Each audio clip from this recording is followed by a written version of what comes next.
I'm built for it, nigga.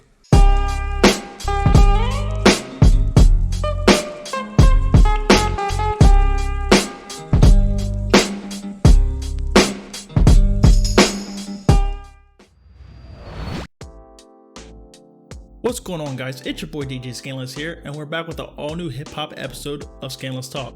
Now, for this episode, I already broke down the news that Hasbro bought out Entertainment One, which was the owners of Death Row Records, and I also explained what type of music that they actually own from Tupac, Dr. Dre, and Snoop Dogg. But for this one, I'm going to break it down again, and I'm going to give you a complete list of the songs that they might actually have, and I'm going to tell you what I think is going to happen in the future.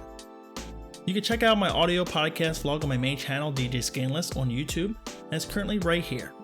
Alright, let's get into it. I'm going to give you a brief summary. Death Row Records, the iconic record label founded in 1991 by Suge Knight, the DOC, and Dr. Dre, has changed ownership. At its peak, the record label once signed iconic rappers like Tupac Shakur and Snoop Dogg. But after its heyday, the record label became embroiled in controversies, lawsuits, and the imprisonment of the co-founder Suge Knight. Death Row Records filed for bankruptcy in 2006 and quickly picked up by an entertainment agency. But the record label's ownership has changed hands. It is now owned by Hasbro, the worldwide toy and board game company. The deal followed Hasbro's acquisition of Entertainment One, which it just attained for a deal for $4 billion according to Deadline. Hasbro's most popular games and toys are well-known Monopoly, G.I. Joe, Transformers, and My Little Pony. They were interested in the deal in order to gain rights to Entertainment One's brands like Peppa Pig, but they also ended up with the Death Row catalog as part of the purchase. So like I was saying, guys, they did not buy this for the actual music of Death Row, it just was a consolation prize.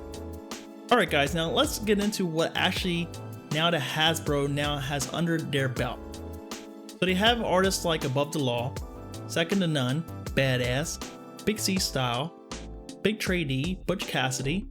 They have CPO the Boss Hog, Crooked Eye, which he's still making music today, Danny Boy, which he has made new stuff but you haven't really heard much about him, Daz Dillinger. You have Dr. Dre, Fatal and Felony, which is Hussein Fatal and Gaddafi. You have Nancy Fletcher, Hurt on Bad, which is he's on the Machiavelli album as a producer and a singer on Hold Your Head. You have Jewel, J Flex, Corrupt, Lady of Rage, LBC Crew, Lil C Style, Lil Half Dead. You also have Lisa Lopes, which is Left Eye from TLC, and she has a unreleased album from Death Row. You have MC Hammer, which there's a couple songs made by Tupac that he actually gave to MC Hammer, and a couple songs that he wrote himself for MC Hammer's album Too Tight. You have Michelet, Nate Dogg, OFTB, The Outlaws, PD Pablo, Prince Idol Joe, RBX, Sam Sneed, Slip Capone, Nate Dogg, Superfly, Spider Loke, The Dog Pound, The Realist, which is that Tupac sound like, The DOC, obviously Tupac, Gaddafi, you have Top Dog, which is the Snoop Dogg sound like, and you may know of Swoop G. Alright, so let's get into what they actually own now. They own Dr. Dre the Chronic, Snoop Dogg Doggy Style, Above the Rim, Murder Was the Case, The Dog Pound Dog Food, Tupac's All Eyes on Me album, Tupac's Machiavelli Don Cluminati 7 Day Theory, which this is kind of funny because this name is actually spelled wrong. When Tupac was writing his handwritten track list, he actually had the artist name as Machiavelli the Don, and the album name was Cluminati the 7 Day Theory. That's why he has a song on Still I Rise called Cluminati, because that was the title song of this album, but he actually scrapped that song. But whenever they were putting on the title onto the Machiavelli album of the canvas painting, they did not abbreviate this properly, so everyone calls it the Don Cluminati album, when it's really supposed to be the Cluminati album. Alright, moving on, you have Snoop Dogg the Dogfather, Death Row Greatest Hits, Christmas on Death Row, Gridlock, Lady of Rage, Necessary Roughness, gang-related soundtrack. You have Daz Dillinger, Retaliation, Revenge, and Get Back, Michelet Hung Jury, Tupac Greatest Hits, Suge Knight Represents the Chronic 2000, Too Gangster for Radio, Snoop Doggy Dogg Dead Man Walkin', The Dog Pound 2002, Snoop Dogg, Death Row, Snoop Doggy Dogg at his best, Tupac Until the End of Time, Tupac Better Days. You also have Dysfunctional Family, Tupac New Mix Classics, The Very Best from Death Row, Corrupt Against the Grain, Tupac New Mix Classics Volume 2, Dr. Dre Chronic Relit, Snoop Doggy Dogg Death Row The Lost Sessions Volume 1, and Death Row The Ultimate Collection, which came out in 2009. So as I said in my previous audio podcast vlog on my DJ Scandalous YouTube, I broke down that they own Pain and Loyal to the Game from Above the Rim by Tupac. They own all the songs from All Eyes on Me, all the songs from Machiavelli. And then I believe Tupac Greatest Hits is a joint venture between Death Row and Universal and the sublabel Interscope. So I believe Interscope and UMG had the majority of the rights here. And that would be the same with Tupac Until the End of Time, Tupac Better Days, as well as the extra songs on New Mix Classics, and Tupac and the Outlaws Still I Rise, which came out in 1999, but it's not showing up here for some reason.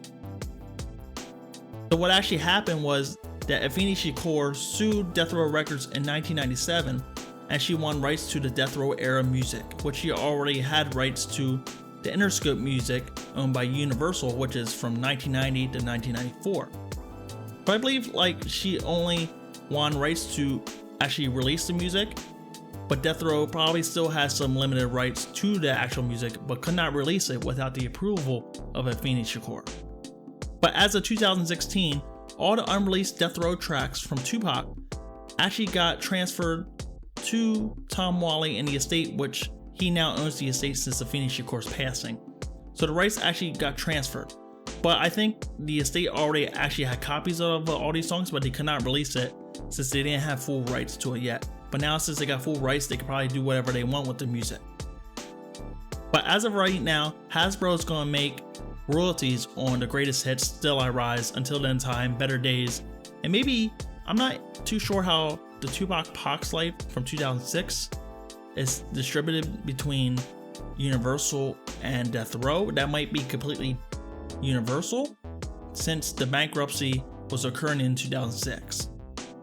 But at the very least, they're going to make royalties, they're going to have limited rights.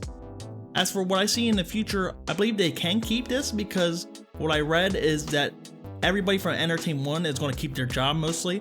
So Entertainment One is still going to run like it always has been, but it's going to have a parent company in Hasbro now. But I would not be surprised if they look to get rid of Death Row Records, because it's such an iconic gangster branding and image. It might be detrimental to their PG and kid-friendly image.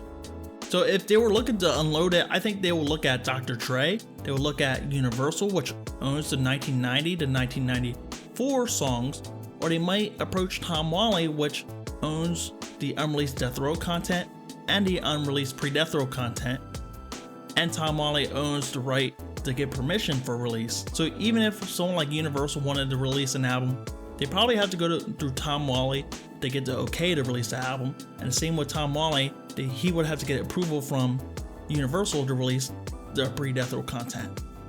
Also, I forgot to mention that Hasbro actually owns some of the game catalog, and I believe that the game signed to Entertainment One back around 2015.